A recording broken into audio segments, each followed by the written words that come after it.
Hi there, Tanya, Pavlov Dog Training. There's a question I received today that I receive routinely about electronic collars, so I just want to put it out there for you. The question is the electronic collar capable of causing my dog pain? Is it capable of causing her discomfort? The one answer response is yes, absolutely, particularly when you are on high levels. That said, I want you to think of your e-collar, especially a quality e-collar, as having a pretty expansive range of intensity, right? We've got everything from unambiguously uncomfortable to neutral and benign to somewhere in here, which is more moderately annoying, something that your dog would like to shut off, right? She'd like it to stop. So depending on your training objectives, sometimes this is going to be beneficial, sometimes this will, and sometimes some kind of intensity in the middle will be beneficial.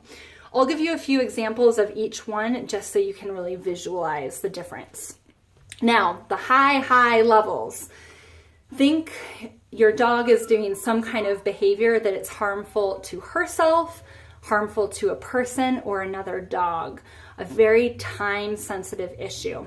Let's say your family dog is trying to kill your family cat. You just adopted the dog last Thursday, and every time he sees your brown tabby, he goes into predator mode, right?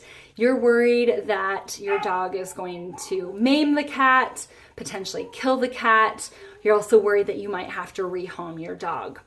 Or maybe your dog will maim or kill your cat, and then you're gonna have to send the dog to the shelter on top of it. So nobody wins. So in that kind of a time-sensitive situation, we would rock a high level, unambiguously uncomfortable correction with any kind of predatory behavior with the family cat. You wanna shut that down. So your dog's like, oh, you're hot, you're armed. Oh, I didn't realize that you were armed. Okay, message received. All right, newfound respect for the family cat. Got it. All right. Now, let's say you have that same dog and you're hiking off leash, right? You're hiking off leash. You come to a switchback. She's distracted with something off the trail, right? Maybe her back's to you. Either she can't hear you call, she can't see your hand signals, or maybe she can hear you, but she's just like, meh, I'm too enamored with some kind of smell on the ground. If that's the case, you can give her a low level, a neutral tap on the shoulder, like, yoo-hoo, Sadie, check in, we're changing switchbacks, come with me, right? Now she comes with you, all's fine, you're good. You get to the next switchback, and this time she's spotted a squirrel, right? She spotted a squirrel, something that's really interesting for her. You call her again. This time she ignores your come. You give her a tap, and she still ignores your come. And she's like, I might hear you, but do I want to come to you? Would I rather come to Jane for a treat or a toy or a praise? Or is it more fun to chase a squirrel? So it's like, Jane, squirrel, Jane, squirrel. So when your dog is in that headspace, this kind of shoulder tap is not going to work. It's not going to be sufficient.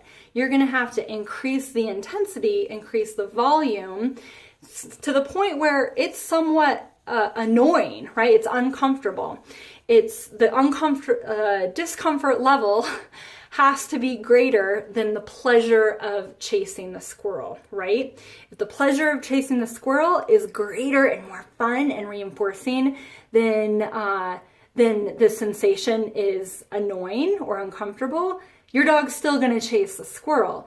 So at that point, you've got to get the e-collar to a point where she's like, okay, this is annoying. I need to stop creeper staring at the squirrel, and I need to check in with you so that sensation goes away.